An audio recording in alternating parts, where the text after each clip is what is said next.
మనం అప్పులు చేయకుండా ఆంధ్రప్రదేశ్ని ముందుకు తీసుకుపోయే పరిస్థితి ఉందా? ఈ అప్పులు ఆంధ్రప్రదేశ్ డెవలప్మెంట్కు ఏమాత్రం బర్డెన్గా మారబోతున్నాయి అనేది పాయింట్. ఇది దీనికి ముఖ్యమైన అంశం ఏమంటే, ఎప్పుడు కూడా పునర్వ్యవస్థీకరణ జరిగిన తర్వాత మొదటి 10 సంవత్సరాలు చాలా కీలకమైన సమయం. సో ఫస్ట్ 5 years మనం గమనించినట్లయితే ఏ ఒక్క రంగంలో కూడా ఖచ్చితంగా ఒక ప్రణాళిక అనేది లేకుండా పోయిందనమాట. ప్రతి ఒక్కటి కూడా అర్ధంలో ఆపడం. ఇప్పుడు మనం చూసినట్లయితే అప్పు చేయకుండా రెవెన్యూస్ రావాలంటే ఏ విధంగా వస్తాయి? సేవా రంగం కానీ మన మ్యానుఫ్యాక్చరింగ్ ఇండస్ట్రీ కానీ బాగా చేయడం ఓకే. అప్పు చేయకుండా అమెరికా కూడా లేదు, అప్పు చేస్తున్నాయి. కానీ చేస్తున్న డబ్బులను ఎక్కడ ఖర్చు పెట్టారనే దాని మీద పాయింట్ వస్తుంది. మీరు ఫస్ట్ 10 yearలో మొత్తం 3 లక్షల కోట్లు 4 లక్షల కోట్లు చంద్రబాబు నాయుడు అప్పు చేశారు అని మాట్లాడారు. తర్వాత మీరు వచ్చిన తర్వాత 10 లక్షల కోట్లు 15 లక్షల కోట్లు అప్పు చేశారు. తప్పు. కేంద్ర ప్రభుత్వం పార్లమెంట్లో చేయలేదు. కేంద్ర ప్రభుత్వం పార్లమెంట్లో చెప్పిన లెక్కలు, ఈ రాష్ట్ర ప్రభుత్వం అసెంబ్లీలో చెప్పిన లెక్కలు చూసినప్పుడు వాస్తవాలు ఏంటో ప్రజలకు తెలిస్తే సరే వదిలేద్దాం. అది నా పాయింట్. లేదు, మళ్ళీ అప్పులు చేయడం తప్ప ఆంధ్రప్రదేశ్ సస్టైన్ అయ్యే పరిస్థితి లేదా? ఆంధ్రప్రదేశ్ ఇన్కమ్ని పెంచడానికి సంబంధించిన ప్లాన్ ఏంటి? వైఎస్ఆర్ కాంగ్రెస్ పార్టీ దగ్గర ఉన్న ప్లాన్ ఏంటి? మేము 2019 నుంచి 24 వరకు చేసిన పరిపాలన ఏమంటే, ఒకటి, ఆ రోజు ఆనాటికి మనకు ఫస్ట్ హ్యూమన్ క్యాపిటల్ డెవలప్మెంట్ అన్నమాట. మనకు వ్యవస్థీకరణ జరిగిన తర్వాత ప్రధానంగా వ్యవసాయం మీద ఆధారపడిన రాష్ట్రంలో పిల్లలందరూ కూడా వెరీ సూన్ క్విక్గా వీళ్ళను చదువుల్లో ఎడ్యుకేషన్లో డెవలప్ చేసి వీళ్ళను ఏదో ఒక రూపంలో ఎంప్లాయ్మెంట్ ద్వారా పోవాలనే ఉద్దేశంతోనే మనం వివిధ ప్రోగ్రామ్స్ టేకప్ డెవలప్మెంట్. ఎస్ అదొకటి. దాంతోపాటు ఏదైతే బయట పబ్లిక్ వివిధ రంగాల ద్వారా ఒక అవాస్తవమైన ప్రచారం జరిగిందో అదంతా తప్పు. నిజం చెప్పాలంటే, ఒకవేళ ఇండస్ట్రియల్ డెవలప్మెంట్ కానీ, ఒకవేళ ఇండస్ట్రియల్ ఎస్టేట్స్ కానీ, స్కిల్ డెవలప్మెంట్ కానీ, ఎడ్యుకేషన్ కానీ, మనం చేసిన ఇన్వెస్ట్మెంట్ పెట్టుబడి ఏదైతే స్కూల్స్ మీద కానీ, విద్య మీద, వైద్యం మీద ఏది చూసినా కూడా ఇవన్నీ కూడా వెరీ క్విక్ రూట్, చాలా ఫాస్ట్గా మనం డెవలప్ అయ్యేదానికి, ఆ డెవలప్మెంట్ ద్వారా మనకు సర్వీస్ సెక్టర్ కానీ మ్యానుఫ్యాక్చరింగ్ సెక్టర్ కానీ డెవలప్ అయ్యేదానికి పునాది వేయడం జరిగిందనమాట. అంటే ఏదైతే మనము ఇన్వెస్ట్ చేసినామో, పబ్లిక్ మీద ఇన్వెస్ట్ చేసినామో, అతి త్వరగా రిటర్న్స్ వచ్చేటట్లుగా, అతి త్వరగా ఎంప్లాయ్మెంట్. కమింగ్ 10 years మీరు లాస్ట్ 5 years మీరు ఇన్వెస్ట్ చేసింది ఏదో కమింగ్ 10 yearsలో వస్తుందా రికరింగ్ మనకు? ఖచ్చితంగా కదండి. వాట్ ఎవర్ ఇప్పుడు ఈరోజు మీరు గమనియండి, దేశవ్యాప్తంగా కూడా ఇంగ్లీష్ లాంగ్వేజ్ అనేది మన పిల్లలు స్కూల్స్లో మాట్లాడగలుగుతున్నారంటే are we not preparing them for the coming days? ఈరోజు స్కూల్స్ అన్ని డెవలప్ అయినాయనంటే are we not preparing them? Skill development ఒకసారి చూడండి, స్కిల్ డెవలప్మెంట్లో జరిగిన ఏదైతే ఇంప్రూవ్మెంట్ ఉందో are we not preparing them? Almost ప్రతి ఒక్క ఐటీఐ కానీ, పాలిటెక్నిక్ కానీ, నర్సింగ్ ఇన్స్టిట్యూట్ కానీ, ఇవన్నీ కూడా we have actually tied up with ఎవరితో? టైడప్ విత్ ఇండస్ట్రీని పార్టిసిపెంట్స్గా పెట్టడం జరిగిందనమాట. సో ఇవన్నీ కూడా ఎట్లా క్విక్గా, ఇప్పుడు మనము ఏదో 10 సంవత్సరాల తర్వాత, ఏదో 20 సంవత్సరాల తర్వాత ఇంకా ఏదేదో పెద్ద పెద్ద చెప్పేదానికి, వాస్తవానికి మన పబ్లిక్ ఏ పరిస్థితుల్లో ఉన్నారు, ఈ పరిస్థితిలో ఉన్న పబ్లిక్ను క్విక్గా చేయాలంటే మా ప్రభుత్వం కానీ, మా స్టూడెంట్స్ మీద యూత్ మీద ఇన్వెస్ట్ చేయడం జరిగింది. Of course it will take little time. నాకు సింగిల్ లైన్ ఆన్సర్ చెప్పగలరా? వచ్చే 10 ఏళ్ళు ఇప్పుడు పెరుగుతున్న స్థాయిలో, ఇప్పుడు చేస్తున్న స్థాయిలో అప్పులకు సంబంధించిన గ్రోత్ రేట్ ఉంటుంది, లేదు తగ్గుతుంది, తగ్గించగలం? ఇప్పుడు ఒకటి చూడాలండి, మేము వాస్తవానికి అందుకని ఈ ఫిగర్స్ ఇస్తే తప్ప ఇది క్లారిటీ ఉండదన్నమాట. అప్పులు 10 లక్షల కోట్లు లేవు. మీరు టీడీపీ కంపారిజన్ వద్దు. ఇప్పుడు కదా మీరు ఒక 5 ఏళ్ళు పరిపాలించారు, వాళ్ళు 5 ఏళ్ళు పరిపాలించారు, ఏం జరిగిందో ప్రజలు చూశారు. 2 సార్లు వాళ్ళకోసారి మీకోసారి తీర్పు చెప్పారు. That ends the matter. నేను అంటుంది కమింగ్ 10 years కోసం అప్పులు చేయకుండా ఆంధ్రప్రదేశ్ సస్టైన్ అయ్యే పరిస్థితి మీకేమైనా కనపడుతుందా? 5 సంవత్సరాలు ఫైనాన్స్ మినిస్టర్గా పనిచేసి ఈ ప్రభుత్వం ఏదైతే నిర్ణయాలు తీసుకుంటున్నారో, వాళ్ళ ప్రయారిటీస్ చూసినట్లయితే అప్పు మాత్రము మాకంటే డబుల్ చేస్తున్నారు. మేము 3 లక్షల చిల్లర కోట్లు 5 సంవత్సరాలు చేస్తే 1,80,000 కోట్లు 50% 1 yearలోనే చేయడం జరిగింది, ఒక్క సంవత్సరంలో. పోనీ చేసిన డబ్బులు ఎక్కడ పోతున్నాయని చూస్తే ఎక్కడ కూడా స్థిరంగా ఎక్కడ కనపడుతుంది? డెవలప్మెంట్ మీద పెడుతున్నట్టు ఎక్కడ కనపడుతుందండి? ఆంధ్రప్రదేశ్కి ఒక రాజధాని లేదు. మీరు ఇంతకుముందు చెప్పారు, రాష్ట్ర విభజన జరిగినప్పుడు పదే విడిపోయి వచ్చాం. మద్రాసు నుంచి వచ్చాం, నష్టం జరిగింది. హైదరాబాద్ డెవలప్ చేసాము, బయటకు వచ్చాం, నష్టం జరిగింది. ఇప్పుడు ఆంధ్రప్రదేశ్కి ఒక క్యాపిటల్ కావాలనే ఎమోషన్ ఉంది కదా, దానిపైన ఖర్చు పెట్టడం నిరర్థకంగా ఎలా కనపడుతుంది మీకు? ఇప్పుడు ఒక ఉమ్మడి కుటుంబం తీసుకుందామండి, ఇద్దరు అన్నదమ్ములు ఉంటారు, భాగాలు పోతారు ఏదో రోజు ఏ కారణం వలనో. భాగాలు పోయినప్పుడు ఒకరికేమో వ్యాపారం వస్తుంది, ఒకరికి వ్యవసాయం వస్తుంది. సిమిలర్ అనుకోండి. ఇప్పుడు వ్యవసాయం వచ్చిన తమ్ముడు కానీ అన్న కానీ మళ్ళీ కోలుకొని ఒక స్థాయికి రావాలంటే ఇమ్మీడియట్గా తన వ్యవసాయాన్ని ఇంప్రూవ్ చేసుకుంటాడా, లేదా తను వ్యాపారం చేసేదానికి ప్రయత్నం చేస్తాడా, లేదా ఇంకొక మార్గాన మన ఇన్కమ్ పెంచుకునే దానికి చూస్తారా, లేకుంటే పెద్ద బంగ్లా కట్టుకుంటారా? కేర్ ఆఫ్ అయితే ఉండాలిగా. అంటే రాష్ట్రం అంటే ఏంటి అంటే క్యాపిటల్ అయితే కనపడాలి. అక్కడ మనం చూడాల్సినది మనకు పబ్లిక్ ఇచ్చిన మ్యాండేటు ఒక రాజధాని అవసరం కాబట్టి కట్టమనే, ఒక నగరం కట్టమనే. రాజధాని నగరం కట్టమని అయితే ఇవ్వలేదు కదా. మీరు రాజధాని కట్టాలంటే దాని పద్ధతి దానికి ఉంటుంది. మీరు ఎక్కడ కావాలంటే అక్కడ కట్టుకోవచ్చు, ఇంకోటి చేయొచ్చు, కానీ దాని పద్ధతి దానికి ఉంటుంది. కానీ నగరమే కట్టాలని చూస్తే అది వీలవుతుందా? ఈ పరిస్థితుల్లో ఇప్పుడు నేను ఒక వైట్ పేపర్ అనేది ఒకటి నేను చూడడం జరిగిందనమాట అమరావతి మీద. ఈ కొత్త ప్రభుత్వం వచ్చిన తర్వాత ప్రజెంట్ చేసిండేది. దాంట్లో మొదలు పెట్టడమే ఏం మొదలు పెడతారంటే, మనం ఆర్థికంగా చాలా ఇబ్బందుల్లో ఉన్నాము, రాష్ట్ర విభజన తర్వాత ఇబ్బందుల్లో ఉన్నాము, రాష్ట్ర విభజన తర్వాత ఇబ్బందులు వచ్చినాయి, అన్నీ బాగుంది. కానీ ఇబ్బందుల్లో ఉన్నప్పుడు ఏదైతే మన దగ్గర ఉన్న మినిమం డబ్బులు ఉన్నాయో దాన్ని ఏ విధంగా ఖర్చు పెట్టబోతున్నామో, ఎంత క్విక్గా రిటర్న్స్ వస్తాయి, ఏ విధంగా మనం అప్పు చేస్తే ఆ అప్పును ఏం చేయాలి, పబ్లిక్ మీద ఇన్వెస్ట్ చేయాలన్నా లేకుంటే మనము 1,00,000 కోట్లతో ఒక నగరం కట్టుకునేదానికి పోవాలని అనేది ప్రశ్న. సో అప్పుడు మీకు ఒక అవకాశం ఇచ్చారు. మీకు ఒక అవకాశం ఇచ్చినప్పుడు నగరం నిర్మాణం కాకుండా రాజధాని నిర్మాణం చేద్దాం పోని అని ఎందుకు అనుకోలేదు మీరు అప్పుడు? అందుకని ఇప్పుడు మేము ప్రభుత్వం ఏర్పాటు చేసుకున్న తర్వాత first year settling down time, 2 years, దాని తర్వాత కోవిడ్ వచ్చింది. ఈలోపు ఇవన్నీ గమనించిన తర్వాత మనకు అర్థమైండేది ఏమంటే, ఇప్పుడు పబ్లిక్ మనకి ఇచ్చిన మ్యాండేటు పరిపాలన కోసం ఒక రాజధాని పెట్టమని చెప్పేసి, మనకు ఏదైతే ఉత్తర కోస్తా ఎంత ఇంపార్టెంటో కోస్టలాంధ్ర కూడా ఈక్వల్లీ ఇంపార్టెంట్, రాయలసీమ కూడా ఈక్వల్లీ ఇంపార్టెంట్, సమానమైన ఇంపార్టెన్స్. అందుకని నేను మొదలు పెట్టడంతోనే శ్రీబాగ్ ప్యాక్ట్ నుంచి చెప్పిండేదన్నమాట. అయితే ఇందులో డీసెంట్రలైజ్డ్ డెవలప్మెంట్ ద్వారా అన్ని చోట్ల కూడా అభివృద్ధి చేస్తూ, ఇండస్ట్రియల్ ఎస్టేట్స్ అభివృద్ధి చేస్తూ, రోడ్స్ తెచ్చి, ఏదైతే పోలవరం ప్రాజెక్ట్ ఉందో పోలవరం ప్రాజెక్టును త్వరగా కంప్లీట్ చేస్తూ, అదేవిధంగా మనకు ఆ సమయానికి నగరాలు కట్టేంత శక్తి, సామర్థ్యము, స్తోమత ఎవరికీ ఉండదు. కాబట్టి ఈరోజు హైదరాబాద్ వెలిసిందంటే 400 సంవత్సరాలు పట్టింది. నగరం కట్టే స్తోమత లేదు, నగరం కట్టడం వైబిలిటీ కూడా కాదు, డబ్బులన్నీ తీసిపోయి నగరంపై ఎలా పెడతాం మీ పాయింట్. నా పాయింట్ ఏంటంటే, నగరం కాదు రాజధాని అంటే 4 బిల్డింగ్స్ అయినా కట్టి ఉండొచ్చు కదా, అది కూడా ఎందుకు మీరు చేయలేకపోయారని పాయింట్ రేజ్ అవుతుంది కదా. అంటే కోర్టు ఉన్నింది కదా, జ్యుడిషియల్ సబ్జుడిస్ ఇష్యూ, కాబట్టి మేము ఆగాల్సి వచ్చింది. బట్ ఆ రోజు మాత్రము మనము సర్వీస్ రంగం ఇంప్రూవ్ కావాలి, క్విక్గా సర్వీస్ రంగం ఇంప్రూవ్ కావాలంటే మనకు ఐటీ సర్వీసెస్ అనేది క్విక్గా పెరగాలి. ఐటీ సర్వీసెస్ క్విక్గా పెరగాలంటే దానికి అన్నిటికీ అనుకూలమైన స్థలం వైజాగ్ అనేది తేల్చడం జరిగింది. అదేవిధంగా అగ్రికల్చర్ ఇంప్రూవ్ కావాలి, ఎడ్యుకేషన్ ఇంప్రూవ్ కావాలి, దానికి సరైన ప్లేసు మనకు గుంటూరు అండ్ విజయవాడ. అదేవిధంగా మనకు బ్యాక్వర్డ్ రాయలసీమ ఉంది, బ్యాక్వర్డ్ రాయలసీమకు మనకు ఇరిగేషన్ అవసరం కాబట్టి మనము పోతిరెడ్డిపాడు నుంచి నీళ్ళు వచ్చేదానికి ప్రయత్నం. ఇవన్నీ ప్లాన్డ్గా, అంటే మనకున్న లిమిటెడ్ టైంలో లిమిటెడ్ రిస్క్. ఎందుకంటే పబ్లిక్ మనకి ఇచ్చేది 5 ఇయర్స్. సో 5 ఇయర్స్లో ఏం చేయగలుగుతాం? అందుకని నేను 30 ఏళ్ళ తర్వాత ఏదో జరిగిపోతుందంటే మనకి ఇచ్చిండేది 5 ఇయర్సే కదా. 5 ఇయర్స్ అయినా 30 ఏళ్ళకి ముందు 30 ఏళ్ళ తర్వాత ఏం జరిగింది అనేది ఇప్పుడు ఫౌండేషన్ అవసరం ఉంటుంది. చివరికి ఒక చిన్న క్వశ్చన్ తీసుకొని సజ్జల గారి దగ్గరికి వెళ్తాను. సో మీరు ఇప్పుడు రాజధాని పైన ఈ ప్రభుత్వం పెడుతున్న ఖర్చు నిరర్ధకంగా చూస్తున్నారా? అంటే ఒకటండి, ఇప్పుడు పబ్లిక్ మనకి ఇచ్చిన మ్యాండేట్ రాజధాని కట్టమనే, నగరం కట్టమనే ఫస్ట్ పాయింట్. సో రాజధాని మీద ఎంతన్నా కట్టండి, అడ్మినిస్ట్రేటివ్ బిల్డింగ్ రాజధాని కట్టమని కనపడుతోంది. గత సర్కారు హామీ ఇచ్చి వచ్చింది కదా, నవనగరాల నిర్మాణం చేస్తామని హామీ ఇచ్చింది, దానికోసం భూములు తీసుకుంది, దానికి సంబంధించిన అప్రూవల్ తీసుకుంది, అదే చెప్పి ఓట్లు అడిగింది, జనం ఓట్లు వేశారు. హామీలు 2 రకాలు కదా. ఒక హామీ వచ్చేసి మనం నిజంగా చేయాలనుకునేది, ఒక హామీ ఎలక్షన్ పర్పస్ కోసం ఇచ్చే హామీ. మళ్ళీ ఇది ఏ హామీ ఉంటాయి, అట్లా 2 ఉంటాయా? ఏ హామీ కింద వస్తుందో ఇది? మరి రాజధాని కడతాం, అమరావతి పెద్ద ఎమోషన్, అమరావతి కోసం ఉద్యమాలు జరిగాయి, జనాలు కోరుకున్నారు. We completely understand the sentiments and emotions. మనం ఒకటి చూస్తే, ఆ బుక్ చూస్తే ల్యాండ్ పూలింగ్ ద్వారా ల్యాండ్ తీసుకోవడం జరిగింది. 28,000 రైతులు 30,000 ఎకరాలు. అంటే అర్థమేమి? ఇంచుమించు ఒక్కొక్క రైతు 1 ఎకరా, దాదాపు చిన్న రైతు. ఇంతకాలం కూడా చిన్న రైతు పాపం ఎంతో కష్టపడి ఎంతో చేసుకుంటూ వచ్చి, ఎవరైనా మీరైనా నేనైనా ఒక విలువ వస్తుందంటే ఎవరైనా కానీ ఇంట్రెస్ట్ చూపుతారు, ఆశపడతారు. కానీ మనం పాలిచ్చే వాళ్ళము ఇది కరెక్టా? అది రివర్ ఫ్లడ్ ప్లేన్. సో ఇప్పుడు మీరు మాట్లాడుతుంది మళ్ళీ వైసీపీ గెలిస్తే రాజధాని ఏమైపోతుందనే అనే ఆందోళన అట్లే ఉంచుతున్నారు జనాల్లో.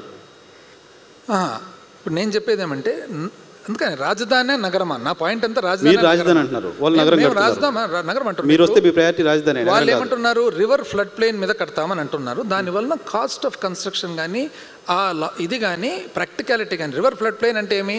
నీళ్లు పైకి వస్తాయి, నీళ్లు లోపలికి పోతాయి. సో ఎన్ని కెనాల్ను ఎన్ని చేస్తే ఇది వీలవుతుంది దీన్ని కంట్రోల్ చేసేదానికి. పాపం అమాయక ప్రజలు ఉన్నారు కదా, అమాయక ప్రజలకు మనం ఏదైతే ఇప్పుడు నిర్ణయం తీసుకునేది వాళ్ళకి న్యాయం చేసినట్ల అన్యాయం చేసినట్ల అనేది మన పాయింట్ అన్నమాట. Right sir, thank you. Sajjala Ramakrishna గారు నమస్తే సార్. గడిచిన 5 ఏళ్ల కాలంలో ఆంధ్రప్రదేశ్లో వైఎస్ఆర్ కాంగ్రెస్ పార్టీని వ్యతిరేకించే వాళ్ళ నుంచి వచ్చిన విమర్శలు, జగన్మోహన్ రెడ్డి ఎన్ని ఎదుర్కొన్నాడో తెలియదు కానీ ఆయనకంటే ఆల్మోస్ట్ 1-2 ఎక్కువ మీరే ఎదుర్కొన్నారు. కారణం ఏంటో మీకు తెలుసు. సో చాలామంది మిమ్మల్ని ముద్దుగా సకల శాఖల మంత్రిగా అని కూడా విమర్శలో ముద్దుగానో పిలిచేవాళ్ళు. చాలా గౌరవించారు కదా సకల శాఖ మంత్రిగా. సో ఇప్పుడు ఏంటి సార్, పొలిటికల్గా మీరు మొత్తం 5 years 10 yearsలో సంక్షేమ కార్యక్రమాలకే తీసుకెళ్లి డబ్బులు పెట్టేశారు, పప్పు బెల్లలాగా పనిచేశారు లాంటి ఒక విమర్శ వైసీపీ ఫేస్ చేస్తోంది.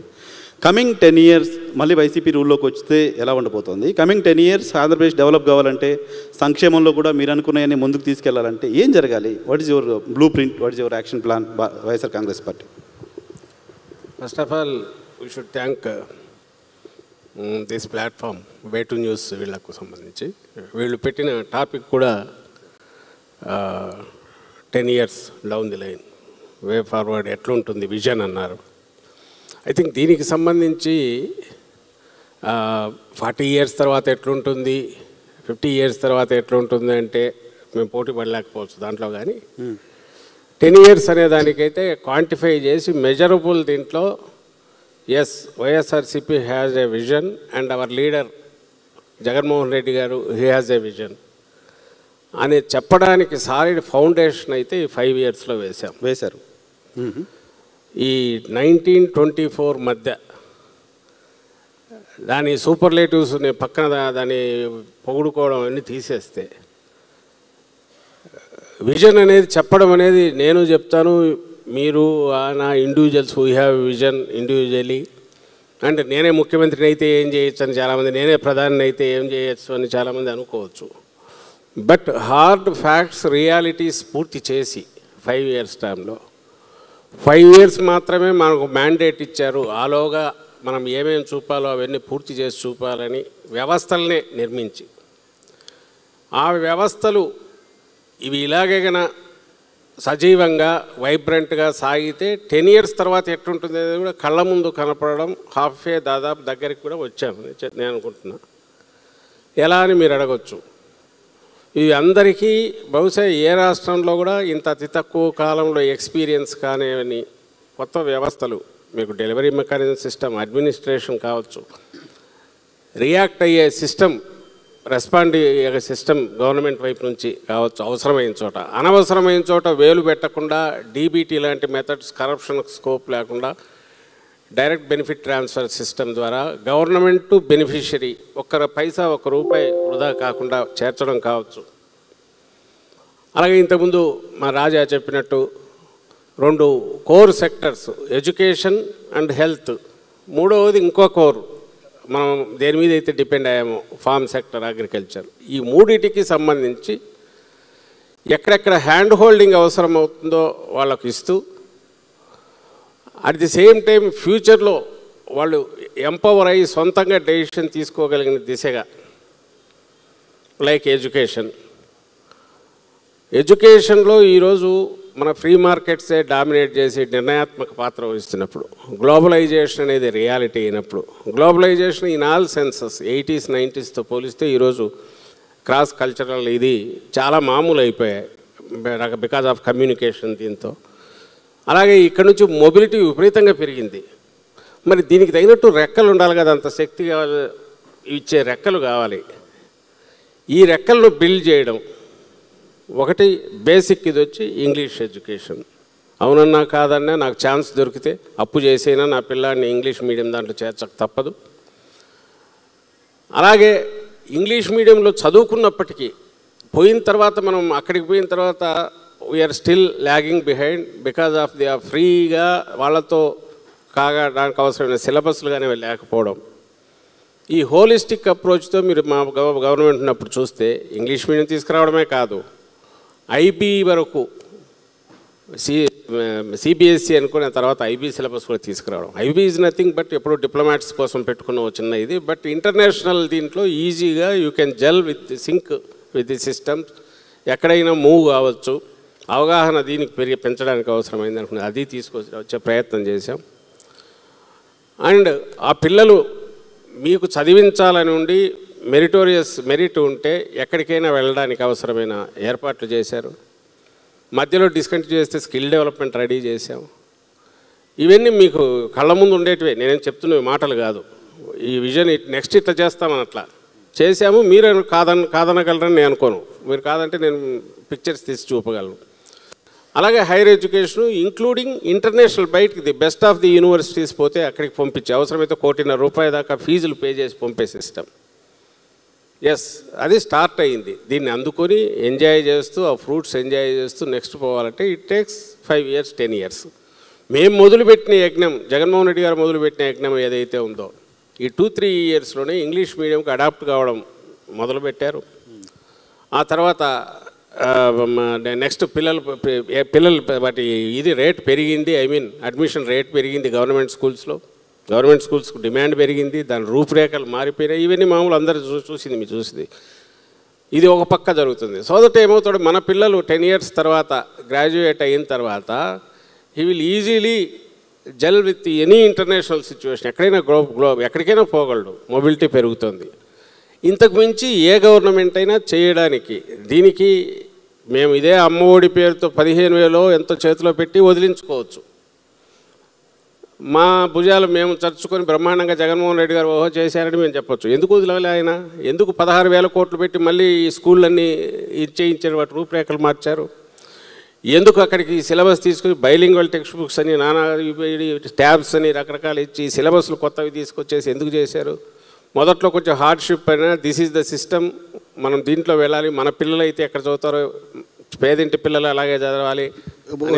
నాకు అర్థమవుతుంది. ఇంతకుముందు రాజేంద్ర రెడ్డి గారు చెప్పింది, మీరు చెప్పింది ఓ పర్సన్ సెంట్రిక్ డెవలప్మెంట్ జరగాలి, పర్సన్ డెవలప్ అవుతే స్టేట్ డెవలప్ అవుతుంది అనే పర్సెప్షన్లో పనిచేసుకుంటూ వచ్చారు. దానికోసం ఎడ్యుకేషన్ నాట్ ఓన్లీ ఇక్కడ డెవలప్ కావడం కాదు, వాళ్ళు ఎక్కడికి వెళ్ళినా మనం ఎక్స్పాండ్ చేసాం. మన హొరైజన్స్ ఏపీ కాదు, ఎక్కడికి పోయినా ఆంధ్రప్రదేశ్ నుంచి వచ్చిన హ్యూమన్ రిసోర్స్ని స్కిల్డ్గా చేసి పంపించాలనుకున్నారు. హ్యూమన్ రిసోర్స్ని స్కిల్డ్గా చేసి మొత్తం ప్రపంచానికి మీరు పంపించాలనుకున్నారు. దానికి సంబంధించి ఎంపవర్ చేసే ప్రయత్నం చేశారు స్టూడెంట్స్ని.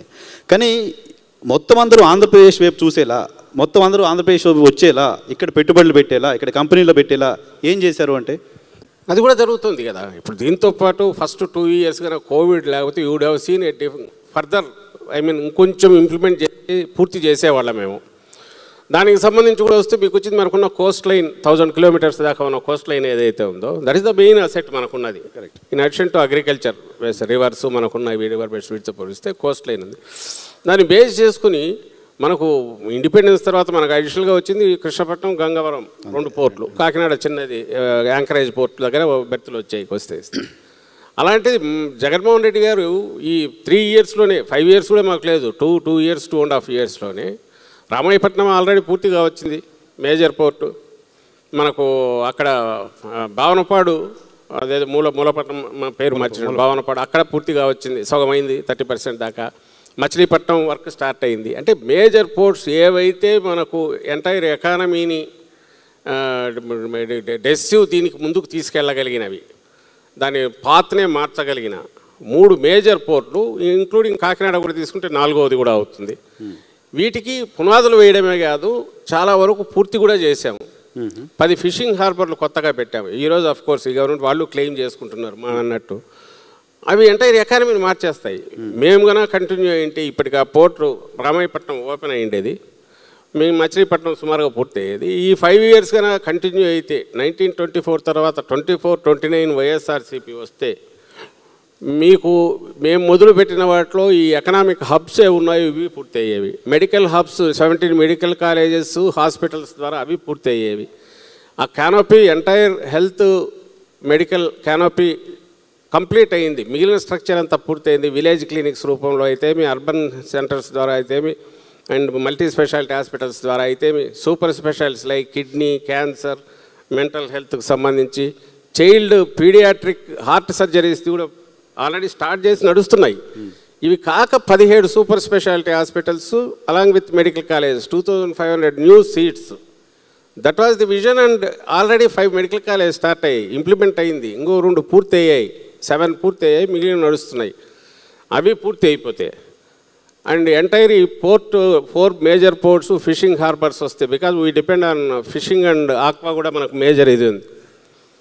అండ్ ఈ 4 మేజర్ పోర్ట్స్ అయితే 29కు ఎడ్యుకేషనల్ ఇన్స్టిట్యూట్, మా స్కిల్ డెవలప్మెంట్ 26, 27 యూనివర్సిటీస్ అనుకున్నారు, ఈచ్ పార్లమెంట్కి ఒకటి. అవి పూర్తయింటే ఇండస్ట్రీతో లింకప్ అయి స్కిల్డ్ మ్యాన్ పవర్ బయటకు వస్తుంది. ఇదంతా అయితే 29కు మ్యాప్, ఇండియన్ మ్యాప్లో ఏపీ ఎక్కడ ఉండేది ఒక్కసారి విజువలైజ్ చేయండి. నేను అక్కర్లా, మీకే కనిపిస్తుంది. ఎందుకంటే మెడికల్ కాలేజ్ దగ్గరికి పోతే ఇప్పుడు ఆల్రెడీ రన్నింగ్ మెడికల్ కాలేజ్ ఉన్నాయి. రామాయపట్నం పోర్టు దగ్గరికి పోతే మీకు కనిపిస్తుంది. కృష్ణపట్నం ఎట్లుందో రేపు అదే రెప్లికా అవుతుంది. ఇంతకంటే ఎనీ స్టేట్ గవర్నమెంట్ ఇది విజన్ అవుతుందా? లేక నేను లక్షల కోట్లు ఏదో ఖర్చు పెట్టేసి చేస్తాను, ఒక బూర్జ్ ఖలీఫానో ఒకటి నేను కడతాను మధ్యలో అంటే, ఒక 200 మీటర్స్తో 500 మీటర్స్తో కడతాను, that would be the highest this one, tallest this one on the globe అంటే అది మన అవసరాలు తీరుస్తుందా? ఇంతకుముందు నేను క్వశ్చన్ చేసింది కరెక్ట్. నా దగ్గర ఉన్న నువ్వే లిమిటెడ్ రిసోర్సెస్ అని మనమే అంటున్నాం. ఈ లిమిటెడ్ రిసోర్సెస్ను ఏ రకంగా జుడిషియస్గా వాడుకోవాలి? సరే, ఇంట్రెస్ట్కి తెస్తున్నాము, ఇంట్రెస్ట్ తెచ్చింది ఎక్కడ పెట్టాలి? అది ప్రొడక్టివ్గా ఉండాలి, లేదా మన పిల్లల ఎడ్యుకేషన్ పూర్తయి దగ్గర ఎంప్లాయ్మెంట్ వచ్చేట్టు ఉండాలి, లేదా మనకు ఫ్యూచర్లో హెల్త్ రిస్క్స్ వస్తే కేర్ తీసుకునేట్టు ఉండాలి. ఈ ఈ ఈ ఈ ఈ ఎంపవర్మెంట్ దేని ద్వారా వస్తుందంటే వాళ్ళకి ఇస్తున్న సేఫ్టీ ద్వారా ఎంపవర్ చేస్తున్నాం. కానీ మీరు గత 5 ఏళ్ళు ఎదుర్కొన్న ప్రధానమైన విమర్శ, పొలిటికల్ ఇష్యూనే మీరు ఆన్సర్ చేస్తారని చెప్తున్నాను. ఆంధ్రప్రదేశ్లో వైసీపీ వచ్చిన తర్వాత ఇక్కడ నుంచి కంపెనీలన్నింటినీ తరిమేసింది ఇలాంటి ఒక నేరేషన్ని ఆంధ్రప్రదేశ్ ప్రజల ముందు పొలిటికల్ పార్టీస్ ఉంచడం చూసాం. కొన్ని ఎగ్జాంపుల్స్తో సహా వాళ్ళు చెప్తూ వచ్చారు. సో ఇప్పుడు అధికారంలో ఉన్న పార్టీ కూడా మళ్ళీ వైసీపీ వస్తే కంపెనీలు రావు, ఇప్పుడు కంపెనీలు రావడానికి భయపడుతున్నాయి, మళ్ళీ వైసీపీ వస్తుందేమని భయపడుతున్నాయి అన్నారు. వచ్చే 10 ఏళ్లలో మేము వస్తే కూడా ఏం భయం లేదు, మీకు వచ్చి పెట్టుబడులు పెట్టవచ్చు అని ఒక భరోసాను వైఎస్ఆర్ కాంగ్రెస్ పార్టీ ఇవ్వగలదా? అటువంటి క్యాంపెయిన్ ఎలా చూస్తారు మీరు? అటువంటి క్యాంపెయిన్ ఈ భరోసా లేకపోతే ఆ పోర్ట్లు ఎందుకు మొదలు పెడతారు? వాళ్ళు వచ్చి కన్స్ట్రక్షన్ ఎందుకు జరుగుతుంది? వచ్చిన ఇండస్ట్రీస్ అన్ని I don't want to name, ఆ చిట్టా విప్పదలుచుకోలే. ఎన్ని లక్షల కోట్ల పెట్టుబడులు వచ్చాయి.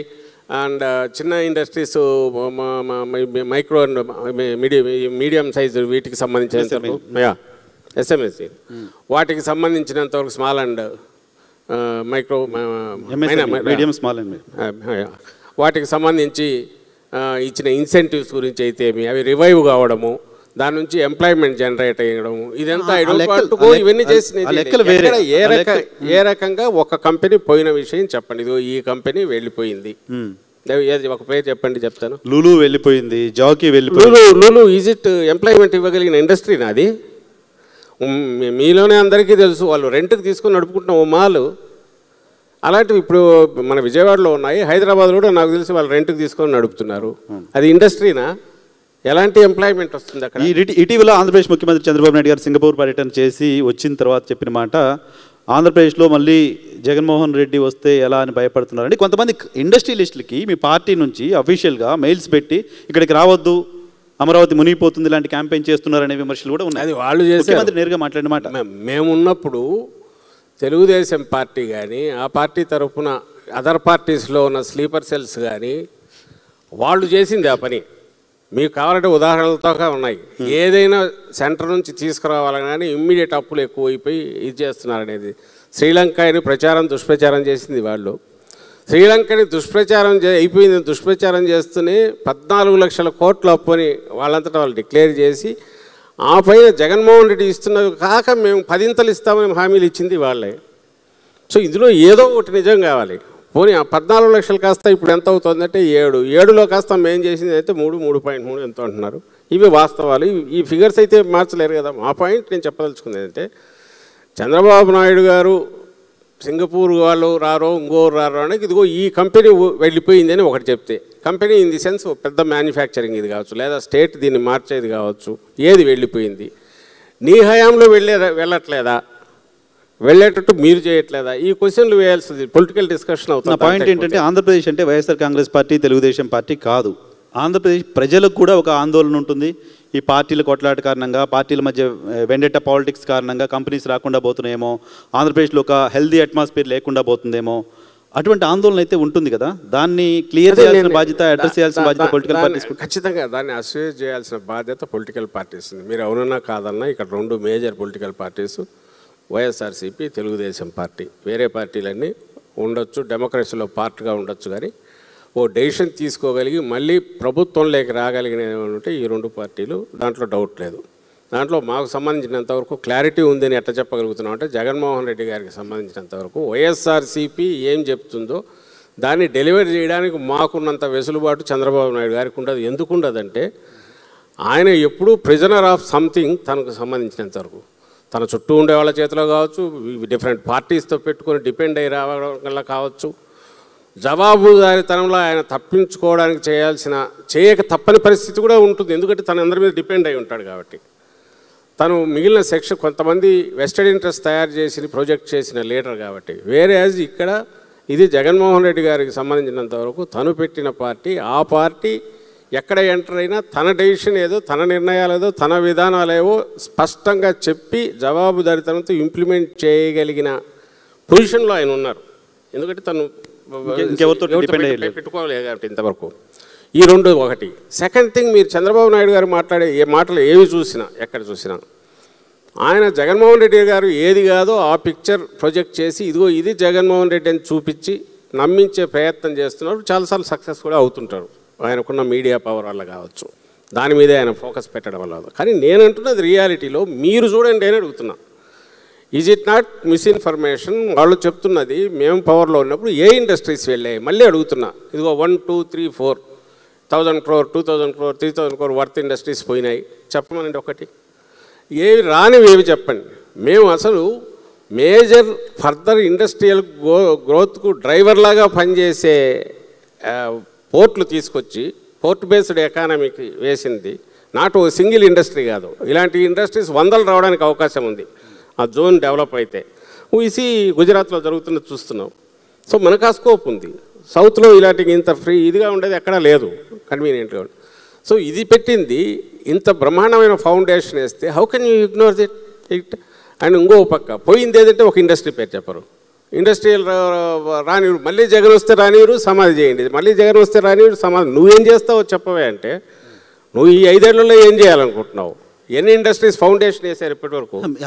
ఆ ప్రశ్న ముఖ్యమంత్రి స్థాయిలో పదే మాట్లాడుతూ ఉన్నప్పుడు న్యాచురల్గా వైసీపీ ఆన్సర్ చేయాలి. ప్రజల్లో కూడా కొంత నిజమేనేమో, ముఖ్యమంత్రి సింగపూర్ పోయి వచ్చిన తర్వాత మాట్లాడుతున్నారు. అందుకని నేను అడుగుతున్నా కదా, మాటకు మాట బదులు చేతల్లో ఏమో చేసామో చూడండి. మీలాంటి జడ్జెస్ ఉన్నారు. ఇప్పుడు వీళ్ళు ఎవరో వేటు న్యూస్ వాళ్ళన్నారు, ఇంకో media house come forward and judge yourself. Yes, YSRCP చెప్తున్నది అబద్ధం, ఎందుకంటే వాళ్ళు నిజంగా వాళ్ళు ఉన్నప్పుడు ఇండస్ట్రీస్ పోయాయి చెప్పండి 4. లేదా చంద్రబాబు నాయుడు చెప్తున్నది నిజం, ఎందుకంటే ఆయన చెప్పింది ఏమైంది అనేది ఆయన చెప్తున్న దానికి సంబంధించి ఇటువైపు ఆన్సర్ ఇవ్వలేకుండా అన్నారు. ఇప్పుడు మీరే అంటున్నారు ఏంటంటే లూలు అంటున్నారు. Lulu is not an industry first thing. దానికి నువ్వు వాళ్ళు సొంతంగా పెట్టుకొని వాడు లాభాలు ఆర్జించడానికి నువ్వు 100 కోట్ల రూపాయల ఆస్తి ఇవ్వడం అనేది ప్రజల ఆస్తి. కంపెనీల విషయం పక్కన పెడితే మళ్ళీ వైసీపీ వస్తే రాజధానిలో ఇప్పుడు 1,00,000 కోట్లు, 60,000 కోట్లు, 70,000 కోట్లు ఇన్వెస్ట్ చేస్తున్నారు. బిల్డింగ్స్ మీరు అనుకున్న నగరాల్లో కడుతున్నారు.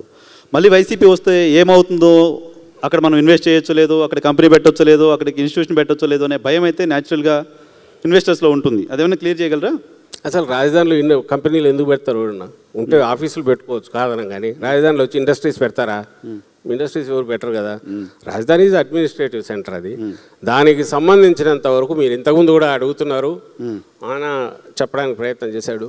దట్ ఈజ్ ఆబ్జెక్టివ్ టైప్లో ఎస్ నో అనేది కాదు క్వశ్చన్. ఫస్ట్ థింగ్ ఎందుకు అనేది మీకు తెలుసు. దాంట్లో ఇన్వాల్వ్ అయింది మేజర్ ఇది వచ్చి నా ఉద్దేశంలో అయితే ఆ ప్రొహిబిటివ్ కాస్ట్. 19 ఎలక్షన్స్ ముందు జగన్మోహన్ రెడ్డి గారికి ఈ మాదిరి డీసెంట్రలైజ్ చేయాలి అటు ఇటు అనేది ఎందుకు వచ్చింటే ఆ రోజు చెప్పేవాడు. ఆ రోజు రాలా. ఆ రోజు కూడా మీరు గమనిస్తే అసెంబ్లీలో హైదరాబాద్లో ఉన్నప్పుడు అనుకుంటా, అక్కడ జరిగిన అసెంబ్లీలోనే క్వశ్చన్ వచ్చినప్పుడు 30,000 ఎకరాలు 50,000 ఎకరాలు అంటే 50 ఎక్కువ ఎకరేజ్ ఉంటే ఎప్పుడు ఫ్లెక్సిబుల్గా ఉంటుంది. బట్ అది గవర్నమెంట్ ల్యాండ్ అయితే బెటరు, ఎందుకంటే కాస్ట్ ఉండదు, మిగిలిన ఇన్వెస్ట్మెంట్లోని మీ వెసులుబాటు ఉంటుంది మీకు. ఇంకా ఎవరన్నా వస్తే వాళ్ళకి ఇచ్చిన దాంట్లో రిటర్న్ మరీ అమౌంట్ మనకు ఇన్కమ్ కూడా వస్తుంది, రెవెన్యూ జనరేట్ అవుతుంది అని ఆ రోజు సజెస్ట్ ఓపెన్గా చేశాడు. వచ్చేటప్పుడు అందుకోసమే ఈడ ఇల్లు కట్టుకున్నారు. మీరనే తాడేపల్లి ప్యాలెస్ అంటారు కదా, ఇప్పుడు చంద్రబాబు నాయుడు కట్టేదంతా వస్తారు. మీరంటే మీరు అడుగుతున్నారు కాబట్టి అందరూ ఉన్నారు కాబట్టి ఎవరైతే క్వశ్చన్ రైజ్ చేస్తారో వాళ్ళకి చెప్తున్నా. అది ఎందుకు కట్టుకున్నాడు ఆయన? కట్టుకున్నాడు, నేను దానికి చెప్పలేదు. కట్టుకున్నారు. అలాంటి వ్యక్తికి తరువాత ఎందుకు వచ్చిందంటే ఇంతకుముందు మా ఫైనాన్స్ మినిస్టర్ అప్పుడు ఫైనాన్స్ మినిస్టర్ చెప్పినట్టు చూస్తుంటే అది అర్థం కాలేదు. పునాదులు వేస్తే ఎక్కడికి పోతుందో తెలియట్లా, ఎంత తప్పు అవుతుందో తెలియదు. ఆయన మాటల్లోనే చంద్రబాబు నాయుడు గారే 1,00,000 కోట్లు ఓన్లీ ఇన్ఫ్రాస్ట్రక్చర్కి అవుతుంది డెవలప్ చేయడానికి అన్నారు అప్పట్లో. State can it bear it, అది భరించగలదా? సెకండ్ థింగ్, దాన్ని పెంచుకుంటూ పోతే 3,00,000 కోట్లు 4,00,000 కోట్లు పోతే ఆ అప్పు ఎట్లా తీర్చాలి, ఇవన్నీ ఆలోచించాలిగా. సో ఇప్పుడు అప్పుడు లేదు, తర్వాత వచ్చింది డీసెంట్రలైజ్ చేయాలనే ఆలోచన. ఇప్పుడు ఆలోచన అట్లే ఉందా, మళ్ళీ ఏమైనా మారుతుందా? ఇప్పుడు దీనికి సంబంధించి ఇప్పుడు కూడా మా భయం అదే. ఆయన కళలు కంటున్నంతకాలం ప్రాబ్లంలా, ఐకానిక్ టవర్స్ అనుకోవచ్చు, లేదా సముద్రంలో నీళ్ళ లోపల అదేదో వాటిని దీనికి హైపర్ లూప్ ఏదో అదే అనుకోవచ్చు, ఒలింపిక్స్ కండక్ట్ చేయడానికి అనుకోవచ్చు. మీ పార్టీ లైన్ నేను కాస్ట్ కాకుండా సెంటర్ నుంచి గ్రాంట్స్ తీసుకురాగలిగి ఆయన అద్భుతమైన నగరాలు ఎన్ని కట్టుకున్నా పర్లేదు. లేని పక్షంలో ముందు అడ్మినిస్ట్రేషన్కి అవసరమైన ఏ ఉన్నాయో వాటిని పెట్టుకొని నడుపుతుంటే ఆ తర్వాత మాకు అడిషనల్ ఖర్చు కానప్పుడు జగన్మోహన్ రెడ్డి గారు వేరే ఆలోచనలు, ఆయనకు అప్పుడు వచ్చేవి కాదు, ఇప్పుడు రావు. అందుకోసమే మీరు గమనించుంటారు, ఆయన మొన్న కూడా ఈ మధ్య అనింది మీకు అంత ఇదిగా ఉంటే విజయవాడ గుంటూరు మధ్య బ్రహ్మాండంగా ఉంది. సో అది వైసీపీ విధానమా? ఏది? విజయవాడ గుంటూరు మధ్యలో ఒక 500 ఎకరాలు తీసుకొని బిల్డింగ్స్ ఇదంతా డెవలప్ అవుతుంది మొత్తం. కానీ ఇప్పుడు చెప్తున్న టవర్స్ వాటికి సంబంధించి ఇప్పటికే 1,00,000 కోట్లు అప్పు చేశారు ఆయన, ఇంకో 1,00,000 కోట్లు చేస్తున్నారు. 1,00,000 కోట్లు అంటే నాకు తెలిసి సంవత్సరానికి 6,000 కోట్లన్నా ఇంట్రెస్ట్, 6,000-7,000 కోట్లన్నా ఇంట్రెస్ట్ అవుతుంది. అసలు ఎప్పుడు ఎట్లా తీరుస్తారు? ఇప్పుడు మీ మన ఓన్ స్టేట్ ఓన్ రెవెన్యూస్ ఎంత ఉన్నాయి? ఈ అప్పులు తీర్చేది ఎట్లంటే భూములు అమ్ముతారంటారు. ఆ భూములు 20 కోట్లకు అన్ని వేల ఎకరాలు 20 కోట్ల ఎకరం పెడితే అందరూ కొనేవాళ్ళు ఎవరైనా వస్తారా? ఇది ప్రాక్టికలీ పాసిబుల్. అప్పు అయితే మిగులుతుంది. సరే, పార్టీలు మారినప్పుడల్లా విధానాలు మారిపోయి మారకూడదు. స్టేట్ యూనిట్గా వెళ్ళాలి. స్టేట్ యూనిట్గా ఒక అష్యూరెన్స్ ఇవ్వాలి ఎవరికైనా. మనం చాలా సందర్భాల్లో మాట్లాడుతుంటాం, తమిళనాడు వాళ్ళు ఏ పార్టీ మారినా స్టేట్ ఇంట్రెస్ట్కి వచ్చేసరికి అందరూ కలిసి పనిచేస్తారని. ఎందుకు ఆంధ్రప్రదేశ్ విషయంలో అలా చేయలేకపోతున్నాం? ఆలోచన ఉందా వైఎస్ఆర్ కాంగ్రెస్ పార్టీకి అటువంటి ఆలోచన? సరే, మీరే కావచ్చు, వాళ్ళు కావచ్చు, ఎవరైనా స్టేట్ ఇంట్రెస్ట్ ఇష్యూ. అదైతే మాది ఖర్చు తగ్గించే జగన్మోహన్ రెడ్డి గారు డీసెంట్రలైజ్ చేసినప్పుడు అందులో అమరావతి కూడా ఉంది. అమరావతిని ఎక్స్క్లూడ్ చేసి లేదా ఈ ప్రాంతాన్ని ఎక్స్క్లూడ్ చేసి ఎక్కడికో తీసుకుపోతానలా. That is also integral part of decentralization. ఏమో ఇది మన స్టేట్ కాదా? వైజాగ్ మన స్టేట్ కాదా? కర్నూలు మన స్టేట్ కాదా? ముఖ్యమంత్రి అనే వ్యక్తి మొత్తంగా ఆలోచించాలనా లేక ఒక పాయింట్ ఆలోచించాలనా? మా విధానంలో జగన్మోహన్ రెడ్డి గారు మీరు ఎప్పుడు తప్పు పట్టాలి? ఇక్కడ నుంచి తీసుకెళ్ళి మొత్తం నేను ఎక్కడో పెడతానంటే తప్పనాలి. 3 ఉంటాయి, 3 ఈక్వల్ ఇది ఇస్తాము, డీసెంట్రలైజ్ చేస్తాం, కాస్ట్ తగ్గుతుంది. అదైతే ఆర్గానిక్ గ్రోత్ ఆల్రెడీ ఉంది. ఏది? వైజాగ్. ఇక్కడైతే ఇప్పుడు మొత్తం 1,00,000 కోట్లు పెట్టాలి కాబట్టి వీ కెన్ కంటిన్యూ దేర్ అనుకున్నారు. కాలేదు, ఈరోజు వచ్చింది ఇప్పుడైనా చేయమని ఏమంటున్నారు? ఇప్పుడు మళ్ళీ మీరు 1,00,000. ఈ 10 yearsలో రాజధాని కంప్లీట్ అవుతే మీరు దాన్ని చేసేది మార్చేది ఉండదు. రాజధాని ఉంది కదా, ఇప్పుడు సెక్రటేరియట్ ఉంది. అసలు కొత్తవి కట్టకపోతే సరిపోతుంది. ఆయన ఉన్న దాంట్లో నడుపుకుంటే కట్టకుండా రన్ అవుతుంది కదా, రన్ అయింది కదా 5 years. సో కాబట్టి కొత్తగా అవసరం లేదు అంటారు. సో ఒక అట్రాక్టివ్ క్యాపిటల్ ఏదో ఉండాలి కదా. హైదరాబాద్ తెలంగాణ కదా, చెన్నై తమిళనాడు అనుకుంటున్నాం, బెంగళూరు కర్ణాటక. మనకేంటి? అమరావతి ఉంది కదా మనకు. అమరావతి ఉంది. అమరావతి నుంచే జగన్మోహన్ రెడ్డి ఎక్కడి నుంచి రూల్ చేశారు? వీళ్ళంతా ఎక్కడ కూర్చున్నారు? గవర్నమెంట్ ఎక్కడి నుంచి నడిచింది? అక్కడ నుంచే కదా. మీరు అక్కడ నుంచి లేచి వెళ్ళి వైజాగ్ వాళ్ళు ఇచ్చి కాపురం పెడతాను, వైజాగ్లో నెక్స్ట్ మంత్ వస్తాను ముఖ్యమంత్రి గారు మాట్లాడేవాళ్ళు కదా అప్పుడు జగన్మోహన్ రెడ్డి గారు. అవును, రావాలని. అది అనౌన్స్, అదే రహస్యం కాదు కదా. ఇక్కడ నుంచి పోయినప్పుడు లెజిస్లేటివ్ క్యాపిటల్ ఇది ఉంటుంది, అక్కడికి మూవ్ అవుదాం అనుకున్నారు. అక్కడికి మూవ్ అవుదాం అనుకునేది కాలేదు, ఎలక్షన్స్ అయిపోయాయి. నిజంగానే వచ్చింటే అక్కడికి ఇది డెవలప్ అయ్యేది. ఈవేళకు రైతుల ప్లాట్లన్నీ పూర్తి చేసేవాళ్ళం. రోడ్డు ఎవరు వేసింది? మేము వేసాము. ఇప్పుడు ఆ బైపాస్ రోడ్డు ఇక్కడ నుంచి వెస్ట్రన్ బైపాస్ ఏదైతే కనెక్ట్ చేస్తుందో మెయిన్ లైఫ్ లైన్ లాంటిది అది మనం వేసాం. ఇప్పుడు మేము మా హయాంలో వేసిండేది. ఆయన అంతకుముందు ఎప్పుడు ప్లాన్ చేయలేదు. అలాగే కరకట్ట ఆయన ఇంటి ముందు రోడ్డు కూడా జగన్మోహన్ రెడ్డి గారు మొదలు పెట్టారు. ఎక్కడి నుంచి పోయినా అది బాటిల్ నెక్ లాగా ఉండేది, సింగిల్ రోడ్డు. ఓకే, నాకు ఒక ప్రశ్నకి ఆన్సర్ చెప్పండి, మళ్ళీ బుగ్గన గారి దగ్గరికి వెళ్తాను. మళ్ళీ వైసీపీ అధికారంలోకి వస్తే ముఖ్యమంత్రి ఎక్కడుంటారు? మీరే. మళ్ళీ వైసీపీ అధికారంలోకి వస్తే ముఖ్యమంత్రి ఎక్కడుంటారు? ఎక్కడ ఉంటారా? ఇక్కడే ఉంటారు, దాడేపల్లి, హైదరాబాద్, మన అమరావతిలోనే ఉంటారు. ఇక్కడే ఉంటారు. విశాఖపట్నం వెళ్ళరు. విశాఖపట్నం వెళ్ళరు, ఇక్కడే ఉంటారు. చంద్రబాబు నాయుడు గారికి మొన్న ఈ మధ్య ప్రెస్ కాన్ఫరెన్స్లో జగన్మోహన్ రెడ్డి గారు క్లియర్గా చెప్పారు, మీరు ఫాలో ఏంటి అర్థం ఏంటుంది? అయ్యా, 1,00,000 కోట్లు చేసి రాష్ట్రం మీద బరువు మోపొద్దు, నీకు కావాల్సింది సెక్రటేరియట్కో మిగిలినటి ఉన్నవి సరిపోతాయి. కావాలనుకుంటే ఈ రెండింటి మధ్య ల్యాండ్ తీసుకొని గుంటూరు విజయవాడ మధ్య కలిపితే మచిలీపట్నం నుంచి ఇక్కడికి 80 kilometers ఎంటైర్ ఇదంతా కూడా మెగా సిటీ డెవలప్ అవుతుంది. ఈవేళకే డెవలప్ అయ్యేది. మీకు గుర్తుంటే మా హయాంలోనే జగన్మోహన్ రెడ్డి గారి హయాంలోనే గుంటూరు విజయవాడ మధ్య ఆ మాత్రం గ్రోత్ వచ్చింది. అంతకుముందు లేదు. అంతకుముందు అంతా అక్కడ అవుట్ ఆఫ్ నోవేర్ అన్నట్టు అక్కడేదో చేయాలని ప్రయత్నం, కానీ అక్కడ పోయి ఎవరు ఉండలేక మళ్ళీ విజయవాడ పోవాల్సి వచ్చేది. మా హయాంలోనే విజయవాడ ఫ్లైఓవర్లు పూర్తి అయ్యాయి, కొత్త ఫ్లైఓవర్ పూర్తి చేసాము, కృష్ణాకు మొత్తం రిటైనింగ్ వాళ్ళు కట్టాము. ఇవన్నీ ఎట్లా జరిగాయి? ఇవన్నీ కూడా టోటల్ ఈ ఏరియా డెవలప్మెంట్ దృష్టిలో పెట్టుకొని జరిగింది. అంతే తప్ప 4 బిల్డింగ్లు కట్టేసి నేను ఐకానిక్ టవర్స్ కడతాను అది క్యాపిటల్ అనడం అనేది నాకు కావాల్సిన ఆన్సర్, జగన్మోహన్ రెడ్డి గారు మళ్ళీ ముఖ్యమంత్రి అయినా తాడేపల్లిలోనే ఉంటారు, ఇక్కడ నుంచి రూల్ చేస్తారు. ఇక్కడ నుంచే రూల్ చేస్తారు, డెవలప్మెంట్ బ్రహ్మాండంగా జరుగుతుంది.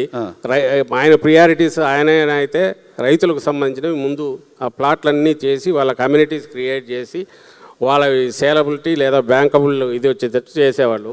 ఈయనేమో అది చేయకుండా పక్కన వేరే దానిలోనూ పునాదులు అడిషనల్ పెట్టి దానికి ఏదో కొత్త బిల్డింగ్లు కట్టే దాని మీద ఆయన మోజు చూపుతున్నారు. ఎందుకంటే కాంట్రాక్ట్లు ఇవ్వచ్చు, అవి ఆ కంపెనీస్కే. అంతకుముందు ఏ కంపెనీస్ నుంచి అయితే కిక్ బ్యాక్స్ వచ్చినాయని ఇది వచ్చిందో, ఇన్కమ్ ట్యాక్స్ ఐటీ వాళ్ళకి జరిగిందో, ఆ కంపెనీస్కే మళ్ళీ అవి కట్టబెట్టారు కాంట్రాక్ట్లు.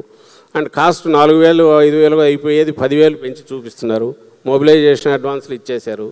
సో ఇవన్నీ చేసి నడుస్తుంది. అంటే ఆయన ఉద్దేశాలు వేరని అందుకే అనాల్సి వస్తుంది. ఓకే, బుగ్గన గారు, డెవలప్మెంట్ కంపెనీస్ ఇవన్నీ మాట్లాడుకున్నాం. ఓకే, సరే, బయట నుంచి ఎవడో రావడం, పెట్టుబడులు పెట్టడం,